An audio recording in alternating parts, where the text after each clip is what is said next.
Well, it's that time of year again, and we only have 10 short days as we're looking at another potential government shutdown right now in early 2026. And those people out there that are receiving any benefits administered by Social Security, name your benefit, whether it's retirement, disability, survivor, spousal, SSI, VA, RRB, or even those people receiving a food stamp, SNAP benefits, have an EBT card, so the Supplemental Nutrition Assistance Program, the list goes on, and basically anybody else out there receiving any type of federal benefit are very concerned right now, wondering, is this going to be another repeat of October and November of last year, 2025, where we saw a lapse in food stamps and all kinds of chaos that came out of that record 43-day government shutdown, again, late last year. Well, here we are approaching the end of January right now, 2026, and guess what?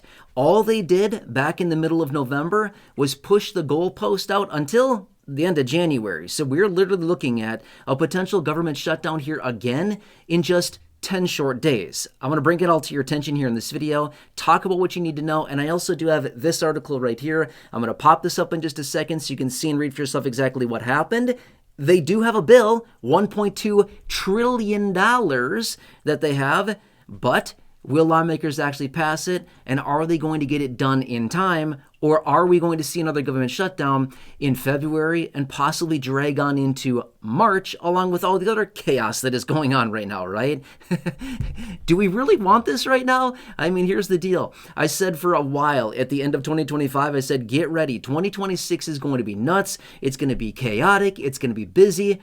And I don't think the first 3 weeks of this year have failed to disappoint at all, and we're just getting started here, right? So get ready. It's going to be a wild, wild year, and I think so far in January, that is certainly proving to be true. Anyway, let's pop this up right here right now. Feel free to read through the details of this. This is the article, and you can see here in this, yes, lawmakers did come out with a $1.2 trillion proposal to basically fund the rest of the appropriation bills out until the end of the fiscal year. Now, it's not the end of the calendar year. It's out until the end of the fiscal year, which is actually September 30th. So honestly, they've already wasted all of these months because the new 2026 fiscal year for the federal government actually started way back on October 1st. So here we are, approaching the end of January, and we're already, 4 months into the new fiscal year? Yeah, exactly, right? They are really good at wasting time, by the way. Lawmakers are like pros at wasting time. Thankfully, they are not hourly employees. Could you imagine if they worked hourly and they were being paid, off the government dole and the taxpayer dollar? If they were hourly, it'd be nuts. I mean, they'd be milking us left and right, more than they already do, right?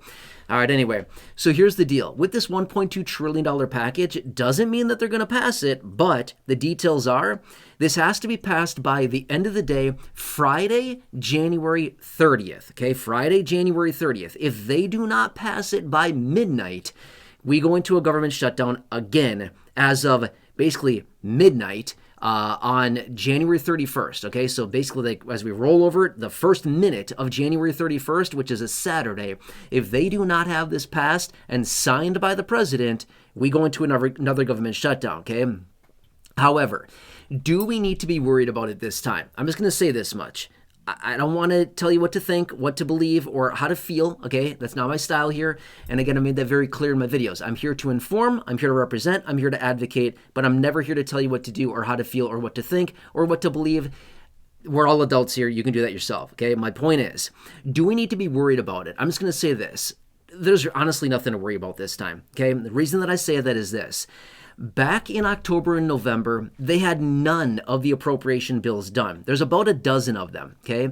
Back in November, they passed 3 of them. One of them would be to fund the food stamp program all the way out until the end of September, the end of the fiscal year. So if we go into another government shutdown, you've got nothing to worry about as a food stamp beneficiary as far as the lapse in benefits. Now, don't get me wrong. As a food stamp beneficiary, somebody with an EBT card getting food stamps, there's a lot of other issues to be worried about. I totally recognize that. I'm not trying to act like, oh, life is so easy. No, I totally recognize food stamp beneficiaries, low income, SNAP beneficiaries, people with an EBT card are struggling financially on a massive scale. I totally get that, especially with all the other rules that have been implemented as well, right?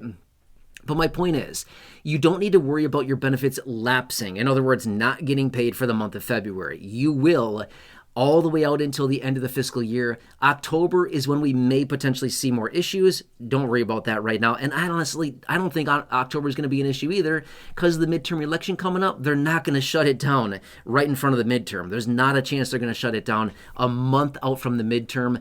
Just not going to happen. Okay, so as a food stamp beneficiary, you don't need to worry about a replay of reliving that nightmare that we went through back in November of 2025. Okay, that's for food stamp beneficiaries.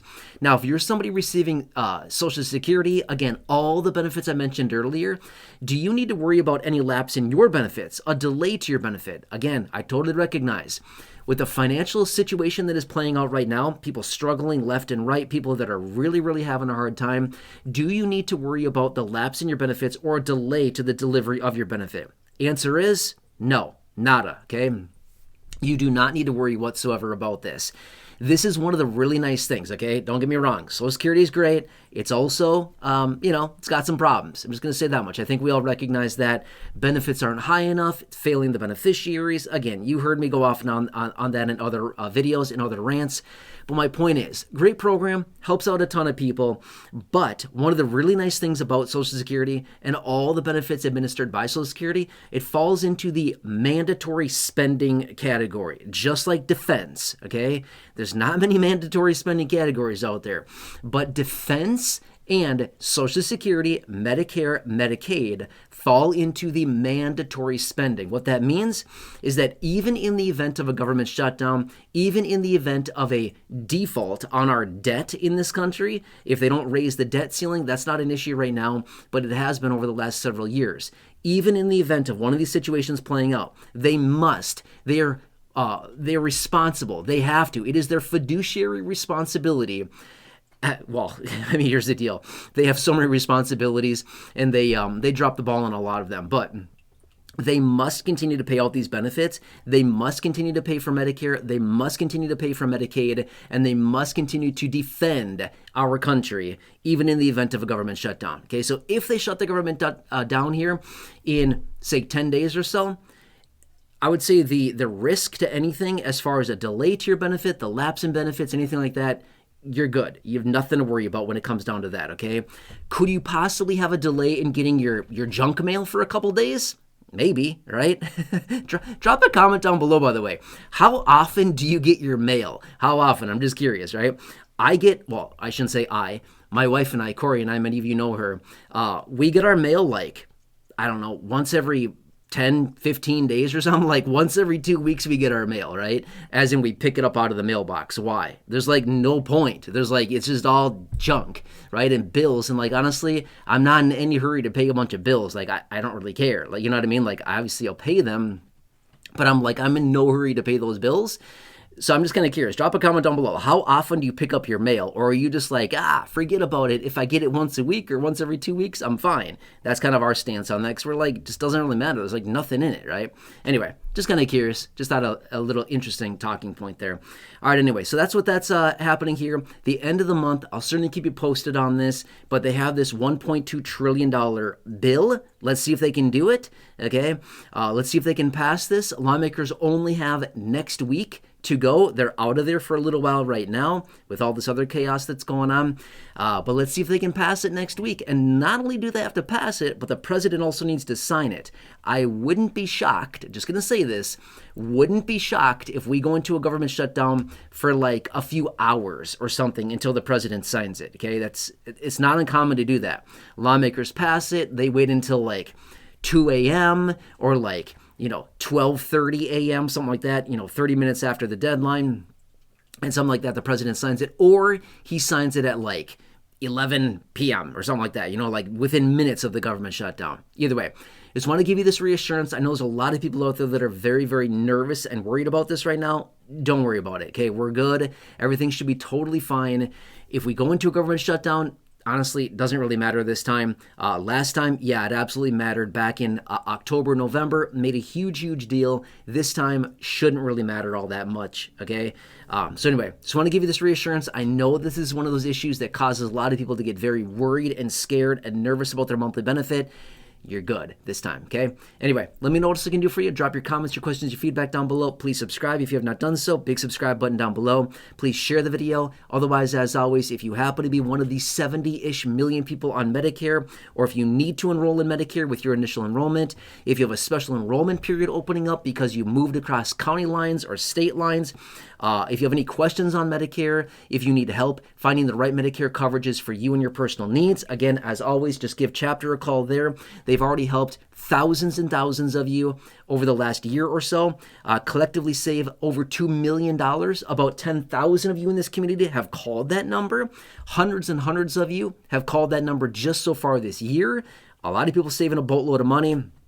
And I know you've seen this before, my stack of comments that I have here. But again, you've seen that, and you've also seen my other document, if I can grab it. This one, again, all the savings people have had. Again, this is just a short list of people that I've pulled out of the comment section, saving money on a monthly basis, an annualized basis. Average savings is $1,100. Amazing. After calling Chapter there, that's so awesome. Again, collectively $2+ million of savings just in this community, which is honestly really, really, really amazing. That's money that's in your pocket, not in the pockets of the insurance providers, because you picked up your Medicare card, you picked up your phone, and you called Chapter there to get some free help. So awesome. Anyway, congratulations to all of you saving all that money, by the way. And by the way, after you talk to them, drop a comment down below. Use the word Chapter in your comment. Let me know how it goes. And that Chapter is the keyword that I search for, by the way. And I will grab your comment and I will add it to my stack of comments here that I will continue to feature in upcoming videos. All right, anyway, enjoy your day. Take care. Hope this helps. Again, please subscribe, share the